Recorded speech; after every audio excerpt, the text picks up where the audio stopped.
పాత, B place ఉంగరం, yes place పీత, సి ప్లేస్ వెంట్రుకలు. అయితే ఇక్కడ ఆల్ఫాబెట్స్ ఉన్నాయి, ఇక్కడేమో తెలుగు వర్డ్స్ ఉన్నాయి. ఆల్ఫాబెట్స్ ని తెలుగు వర్డ్స్ ని బేసిక్ చేసుకొని ఇక్కడ న్యూ వర్డ్స్ వస్తాయి, అదేంటో రాయి.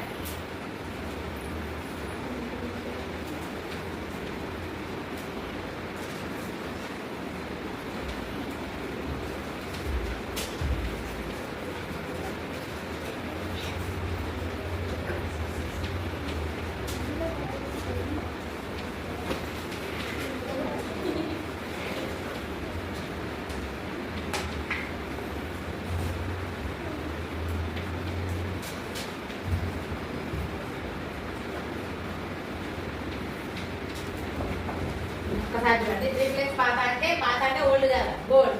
బి ప్లేస్ ఉంగరం అంటే బ్రింగ్, ఎస్ ప్లేస్ పీత అంటే స్క్రాప్, సి ప్లేస్ వెంట్రుకలు అంటే చైన్, సి ప్లేస్ బియ్యం అంటే ప్రైస్, సి ప్లేస్ తాళం అంటే క్లాత్, సి ప్లేస్ వర్షం అంటే ట్రైన్, హెచ్ ప్లేస్ గాలి ఏందో